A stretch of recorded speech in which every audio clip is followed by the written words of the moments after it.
les chefs d'État de la CEDEAO se sont réunis ce vendredi-là pour enfin décider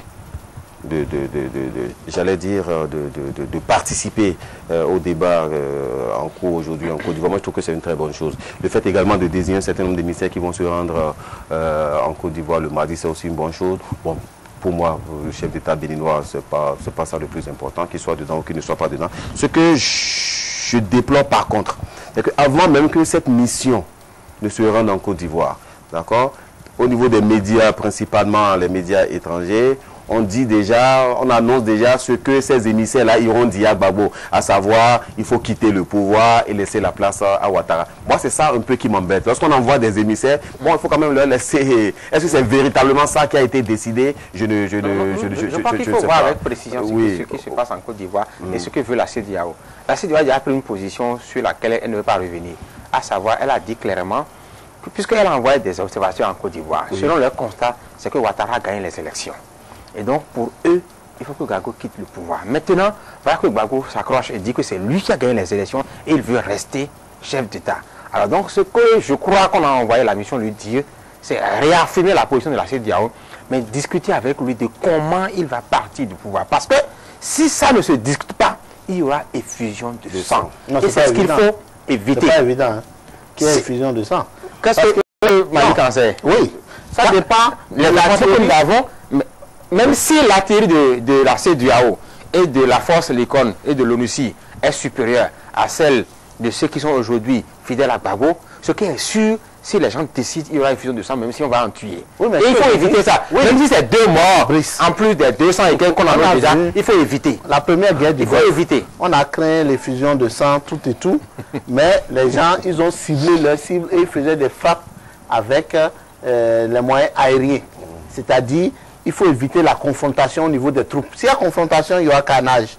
Mais avec l'apport de l'extérieur, on peut décider de neutraliser l'armée ivoirienne en ciblant avec les photos satellitaires et en bombardant toute leur artillerie, c'est possible. En s'en prenant peut-être éventuellement à la présidence ivoirienne, c'est possible. Mais au-delà de cela, là où moi je suis inquiet, c'est qu'il ne faut pas que Gbagbo utilise la même tactique que Saddam Hussein. Parce que pour la première guerre du Golfe, il a pris les occidentaux, les boucliers humains. Est-ce que nos chefs d'État qui vont là-bas, Gbagbo va les laisser revenir? Ah, c'est possible. Parce que, quand on l'aéroport d'Abidjan, non, mais il y a eu le Cap-Verdien, le rentre pas. Et que quand c'est là où moi je suis inquiet, l'ONUCI ne quitte pas. Oui, il y a eu le rentre pas. Voilà, c'est par contre, c'est là où moi je suis inquiet en tant que Béninois. Parce que les fous d'Abidjan, moi je ne compte plus sur. Ils ne respectent plus qu'une norme. Vous, c'est assez dire qu'elle veut. Si vous ne dites pas que je suis président, je ne laisse pas partir pour voilà. Maintenant, s'il y a eu sur l'année à Abidjan et que Gbagbo s'en servait comme bouclier, que prévoit la constitution béninoise? Je crois que. Je crois que. Non, mais une inquiétude. Non, avec Gbagbo, il faut être très ménageux. Parce que, véritablement, ce monsieur, excusez-moi, il est devenu forcené. Non, je crois qu'il faut. Moi, jusqu'à demain, oui. Moi, je fais confiance à Gbagbo. Vous savez, il n'y a que les imbéciles qui ne changent pas d'avis. Moi, je suis convaincu jusqu'à demain que Gbagbo, Paul Yaoundé, Charles Blé Goudé ne sont pas des imbéciles et qui peuvent changer d'avis. Maintenant, le problème est le suivant. Qu'est-ce qu'on leur propose concrètement? Parce que déjà... Même en termes de proposition, les gens seront méfiants. Vous avez vu ce qui est arrivé... Moi, je vais vous dire, pour que dans certaines démocraties, les choses se passent. Non, oui. C'est vrai. Je comprends le cas, mais Châtellerault, c'est des années et des années de guerre. On a vu, on a coupé la tête à des gens. C'est vrai qu'il y a des expéditions punitives en Côte d'Ivoire aussi. Mais sous la révolution au Bénin, il y a eu des choses aussi. Des gens ont fait la prison. Mais en 90, pour qu'on puisse avoir la paix, et moi, c'est a dû l'imposer au présidium de la conférence nationale. Même dans le présidium, j'ai eu des conférences, tous n'étaient pas d'accord. Il a pratiquement imposé l'immunité à Mathieu Kérékou. Il a fallu cela pour qu'on ait la paix. Et moi, je crois que certaines fois, il peut y avoir des bévues, mais pour sortir de crise, il faut faire certaines concessions. Quelles concessions on fait à Gbagbo? C'est ça la question. Peut-être que c'est ça le secret de la mission que Boni Yahi, le Sierra Léonais et le Cap-Verdien vont faire à Abidjan. On ne sait pas. Qu'est-ce qu'on lui propose concrètement pour qu'il quitte tranquillement le pouvoir? Son avion ce soir en France. Oui. Les avoirs dans les banques européennes et à la BCA bloqués. D'accord. Mais il a quand même un peu d'armes avec lui. Il peut jouer le va-tout. Oui, mais Qu'est-ce qu'on lui propose pour qu'il quitte tranquillement le pouvoir? C'est ça la question. C'est vraiment les chefs d'État béninois, sierra-léonais et autres là qui vont rassurer Gbagbo. Moi, je crois que c'est vraiment le tribunal pénal international qui doit rassurer Gbagbo. Mais déjà, il ne rassure pas. Déjà, le procureur ne rassure pas. Le procureur commence à dire de près la situation.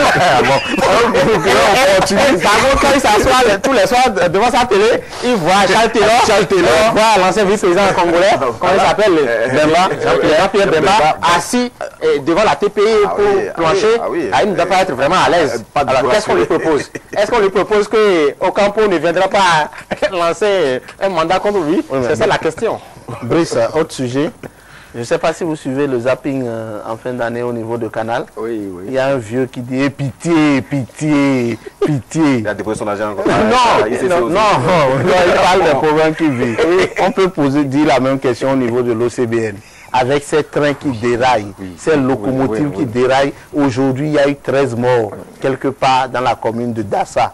Pitié, regardez cette situation de près, n'attendez pas que le pire arrive, n'attendez pas que le pire arrive, il faut trancher ce problème. Est-ce que c'est un point d'écartement? Est-ce que c'est les locomotives qui sont modernes et nos rails vétustes? Véritablement, il faut trancher. Moi, déjà, quand j'ai vu les images, j'ai appris ça, mais c'est quand notre équipe régionale de Boycon a filmé les images à Ano, à Moussou et les autres, ils ont envoyé ça, j'ai regardé sur Canal. J'ai d'abord eu de la peine. Et pour les victimes, parce que j'ai essayé de voir comment ils ont vécu les derniers moments pour mourir dans ces conditions. Et ensuite, leur famille, en ces moments où les gens sont en joie. Et ça me fait de la peine. Et il faut voir tous les milliards qu'on a investis dans des trains vétustes de deuxième main qu'on a ramenés d'Inde ou d'ailleurs pour ces rails-là que plus personne ne fait. Des rails de moins d'1 mètre, alors que la plupart des pays sont appartenus à des rails de moins 1 mètre 10, 1 mètre 20. Mais pourquoi est-ce qu'on ne peut pas dérailler tout ce qui est là, la ferraille entre Cotonou et Parakou, enlever ça et prendre des rails modernes? Pourquoi est-ce que... C'est la population de Province qui ont réglé ce problème. Oui, ils ont tout enlevé. Ils ont tout enlevé. Non, on ne va pas appeler à la service populaire et demander aux populations d'enlever. C'est vrai qu'elles ont enlevé, ce n'était pas bien. Mais il fallait que... Moi, je crois qu'il faut arrêter avec cette pagaille-là. Arrêter d'investir dans quelque chose qui est arriéré. Il faut enlever ces rails-là. C'est roulé. Vous allez souvent au nord, non? Quand vous passez là, vous voyez les rails là. Ce n'est pas bien. Les trains vont dérailler. Et on a investi des milliards pour prendre des trains. C'est maintenant qu'on va faire la concession. Et vous pensez que c'est ce qu'il faut. Voilà, pendant que des pays africains, d'autres pays africains investissent déjà, Patrick, s'il te plaît. Déjà des pays africains. Il ne faut pas penser que c'est parce que ça a été là, il faut continuer avec. Des pays africains investissent déjà dans des trains de nouvelle génération. Pourquoi est-ce que le Bénin, un pays qui se veut émergent, ne peut pas, les milliards qu'on a mis dans des trains vétus pour faire sur ces vieux rails-là, on pourrait prendre ça pour changer d'abord les rails.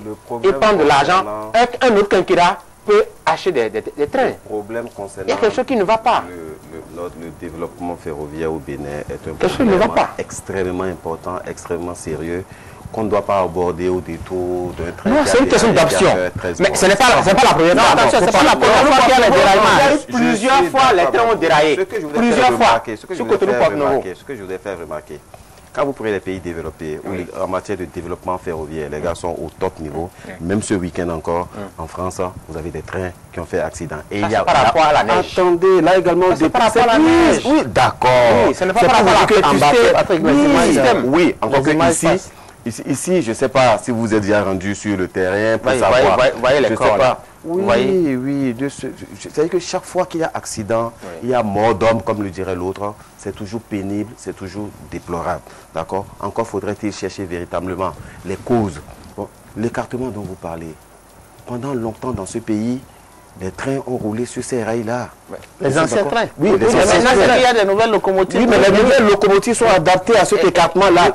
Le seul problème par rapport à cet écartement, c'est que au niveau de la vitesse, vous devez faire très attention. Oui, c'est ça. D'accord? Oui, mais est-ce que c'est un train qui est... Il faut voir la vétusté des rails aussi. Oui, c'est ça le problème. Tout ça là, c'est vrai que tout ça là, il faut... Moi, je crois que c'est une question d'option. Demain, on peut avoir les meilleurs rails au monde du monde, on peut avoir les meilleures locomotives. Ça n'empêchera pas d'accident. Toujours d'accident. Mais on peut inviter... C'est pour ça que chaque fois qu'il y a un cas d'accident, il faut procéder, un peu comme ça se fait dans les pays sérieux, aux investigations, savoir ce qui s'est passé, s'il y a des responsabilités, les situer, les pénaliser et donner les sanctions qu'il faut. Maintenant, pour ce qui concerne globalement le problème du développement ferroviaire dans notre pays, c'est un problème qu'il faut véritablement prendre à bras le corps. Ça nécessite beaucoup d'argent, il faut s'y mettre, même si par an, il faut, j'allais dire, changer 1 kilomètre ou bien 2 kilomètres de rail, il faut commencer. Je me souviens par exemple de cette émission que vous avez eue avec...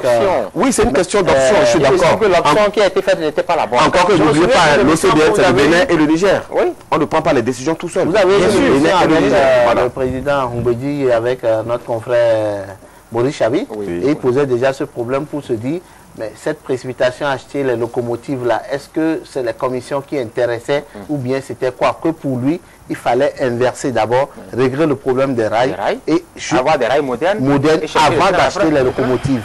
Donc, on n'a pas réglé la question des rails, on a fait les locomotives. Je crois qu'il y a un problème. Oui, une question d'option. Oui. Mais cela étant pas pris, ce que tu dis, c'est justifié que le problème est un peu d'apparence. Je dis encore une fois, l'OCDN, ce n'est pas seulement le Bénin et le Niger. Ce n'est pas seulement le Bénin, c'est le Bénin et le Niger. En termes de priorité, en ce qui concerne les réformes au niveau de l'OCDN, le Bénin et le Niger n'ont pas toujours les mêmes préoccupations. Encore qu'aujourd'hui, vous connaissez la position du Niger. Au regard des cadeaux que nous avons fait. Ça, c'est encore un autre problème que tu veux aborder.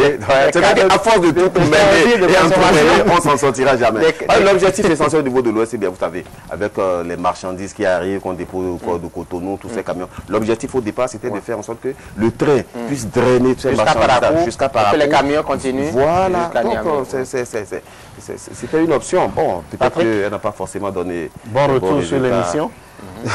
Nous sommes à la fin déjà. Oui, je voulais juste dire 2 mots et dire que jeudi prochain au Palais des Congrès, les médias vont fêter... Ah non, le service commercial. Non, écoutez, vous voulez que l'UFMD et le CNPA, non, nous allons remettre les prix aux meilleurs lauréats du concours de production. Je crois que les invitations sont déjà prêtes, ont commencé à être distribuées déjà et donc les partenaires qui nous appuient seront invités. Ce sera pour leur dire de venir voir comment on va faire cette année. Essentiellement, on l'a fait un peu sur les ressources internes aux médias, on a pris un peu par rapport à l'aide de l'État et que là, les années prochaines, on souhaite qu'ils reviennent pour appuyer, pour qu'il y ait beaucoup de prix. Je souhaite un jour qu'on fasse comme la Côte d'Ivoire. Le premier prix, c'est une villa. C'est une villa.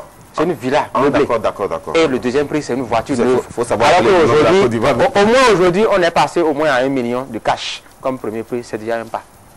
Et quant à vous, téléspectateurs, si vous avez aimé, faites-le savoir. Bonsoir chez vous.